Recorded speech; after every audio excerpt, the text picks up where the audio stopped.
Hi, I'm Michelle Cromer, and you've tuned into Creating a Meaningful Life podcast. My partner and buddy, Perla, is off today, so I just wanted to come and briefly talk to you about one of my favorite days of the year, the summer solstice. So today we're going to talk about the summer solstice, a powerful time to pause and reflect and realign.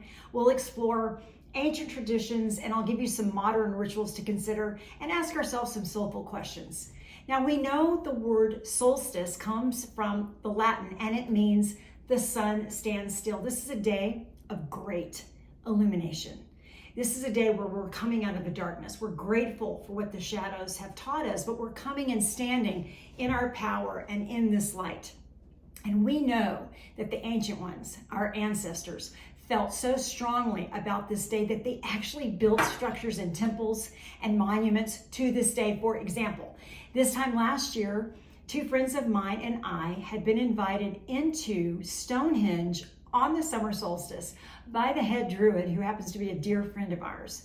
We had 3 ceremonies, all honoring the earth, and that sunrise ceremony to me was the most powerful, because when you walk in to those stones standing so tall and so purposely placed, that you knew, like the ancient ones knew, this isn't a shift of seasons. This is a portal that you're standing in. And when I walk the Inca Trail in Peru, and when you come on the very last steps, you walk into Machu Picchu, into the Sun Temple, and you know for a fact that that particular archaeological site was built in alignment for this day. That's how much and strong and purposeful our ancient ones felt about this time, because it is full of illumination. It is a time for us to ask, what is the light calling us to do? What is my purpose at this moment? So let me give you a couple of things you can do, some modern rituals, if this lands with you. Number one, we're going to honor the 4 elements. So what are they? Earth, fire, water, and air. So go outside. I don't care if it's raining. Go outside and take your shoes off. You're on hallowed ground. And stand tall and be in such reverence and gratitude, and thank Mother Earth for all she does and provides for us. The second thing you're going to do is the fire element. You can light a candle, or if you're like me, I love my sage. I get it in northern New Mexico from my Native American friend Dean. I'm going to light this. I'm going to go 9 times in a circle, and I'm going to think about what the fire element is asking me to ignite in my life. What needs to be illuminated today for the rest of the year? What purpose am I serving? I'm asking myself those kinds of questions.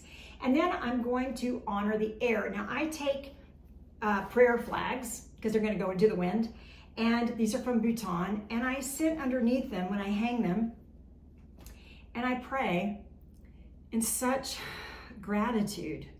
I'm still here. And I ask, how am I supposed to serve? This is a time of great chaos and crisis. We all signed up for this moment. And this is a day, this is a time, and this is a moment to ask, put me in the game, and what am I supposed to do when I get in there? And the last thing, and the most powerful element, is water. Now, water is scarce in the desert southwest where I live, but when I travel to my sacred sites, I bring a little plastic bottle of water, and I get holy water, and I bring it for ceremonies like this. So I'm going to pour my holy water in a bowl, and I'm going to thank this powerful, the most powerful element, for its depth and its emotion. And I'm going to ask that it holds my heart, and that it speaks to my heart, and that allows me to show up in this world in such a meaningful power, and for me, a feminine way. So I hope the solstice will be a sacred pause, a breath in your meaningful life. And as always, thank you for walking this path with me. And until next time, stand still in the light and let it show you who you really are, what you're supposed to do, and how you're supposed to serve. If you like this, please subscribe, please share. I'm so grateful that you are here. Happy summer solstice. Thanks, y'all.